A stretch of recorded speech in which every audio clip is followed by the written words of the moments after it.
This is Paul Welke for the Dominion. Today we have the pleasure of meeting with Marlin Schmidt, the Province of Alberta's Minister of Advanced Education at the Edmonton Gold Bar Constituency Office.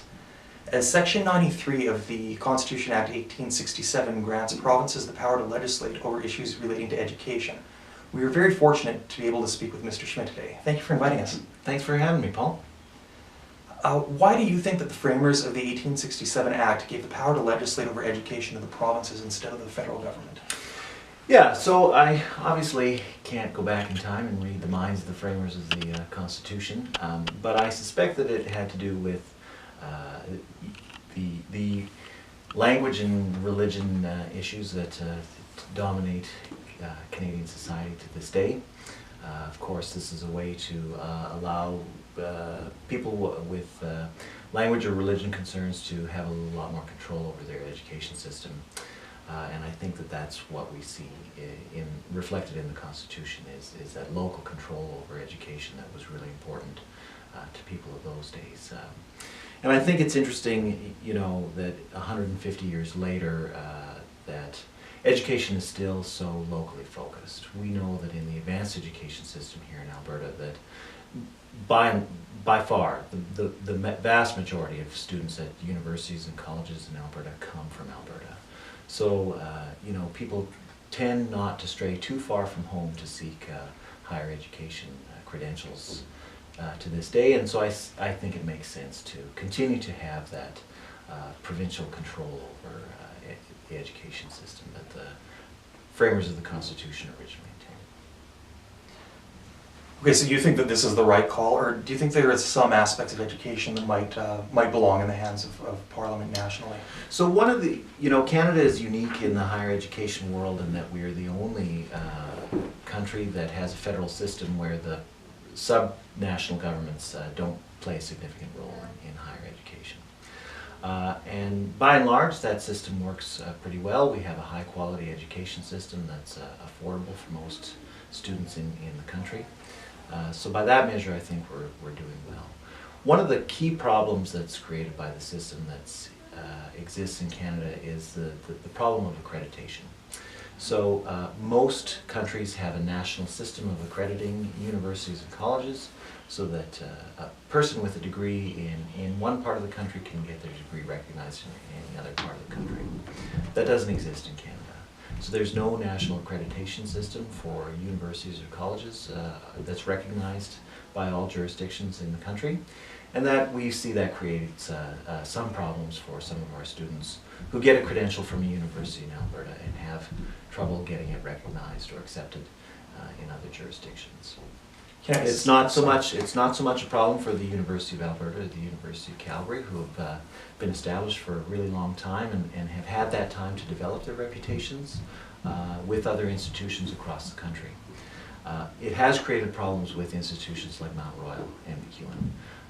They've only been universities for less than 10 years, and they haven't had the time to develop their reputations as universities so that students who have those credentials from Mount Royal and MacEwan can apply to universities outside of the province and have their credentials recognized easily.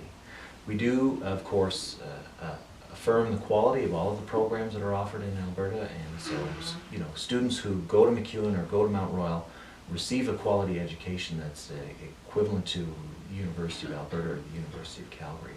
But there is some additional work that we need to do with universities and colleges and other jurisdictions to make sure that they recognize the quality of the education that we have here in Alberta. Okay, is that problem an even bigger issue for colleges as opposed to universities? So it is not necessarily a problem for colleges and universities because most applicants from colleges tend to go to universities in their nearby cities. So it's very rarely the case that we have somebody who goes to Northwest College who applies to universities outside of the province, as far as we know.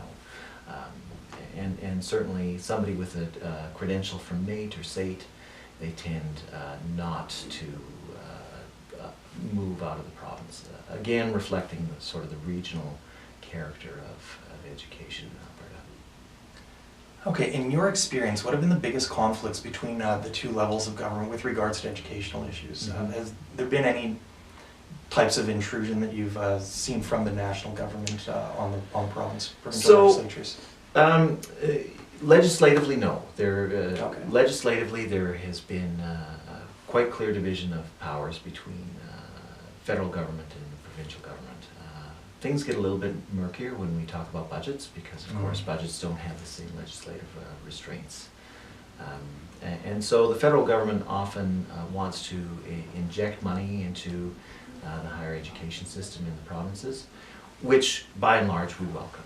And certainly our biggest task as the government of Alberta is to make sure that Albertans get their fair share of federal dollars that are spent on higher education by the federal government, which hasn't necessarily been the case in the past.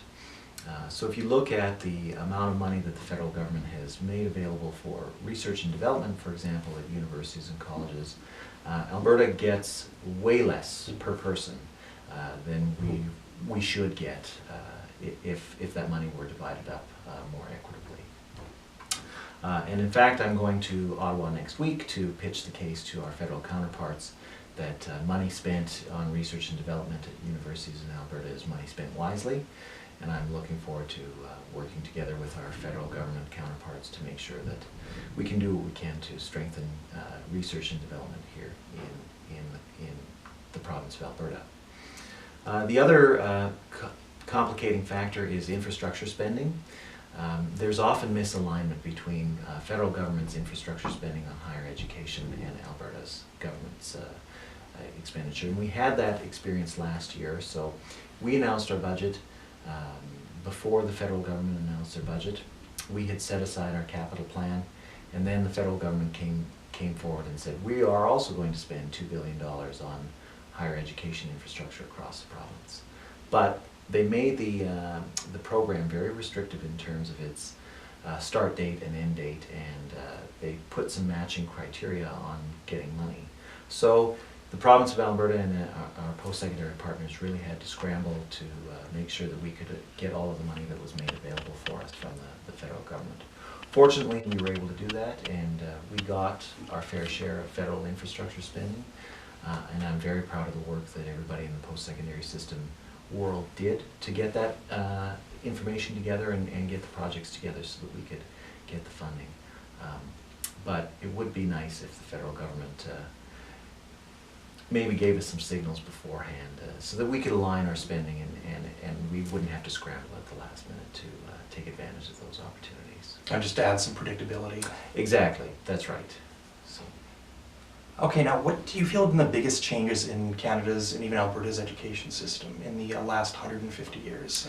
Like, the most influential things that have affected your portfolio? Yeah, so I think by and large the biggest change is just the sheer number of people who are going to university or college now, right? If you look 150 years ago, across Canada there were only a handful of universities. Now there are, there are 26 public institutions in Alberta alone. So the growth in the demand for higher education is probably the biggest single issue. And of course, coming up with ways to pay for it, how we balance the share of the pay, or the share of the cost of the education between the taxpayer and the individual students is a question that's very difficult to solve. Yeah, so that's just the sheer volume of students who need a higher education credential to further their careers now is the biggest change in the last 150 years. And that seems like a change that's likely going to continue. What other changes do you foresee in the next 150 years, or what would you like to see happen to our education system? Yeah, so I think the flexibility in the delivery of higher education is going to be one of the key issues. Alberta has been a leader in online distance education through Athabasca University in particular. And since Athabasca has been established, we've seen an explosion in the growth of distance education being offered online.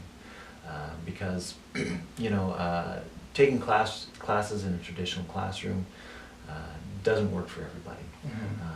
People have lives that make it difficult to attend a traditional university setting, and so making higher education available to people who can't necessarily attend a campus is one of the issues that I think we're going to see a lot of growth in the next 150 years. Well, that's great. Our guest today has been Marlin Schmidt, Alberta's Advanced Minister of Education. Thank you so much for taking the time to meet with us today. Pleasure to talk to you, Paul. Thank you, and for the Dominion, thanks for watching.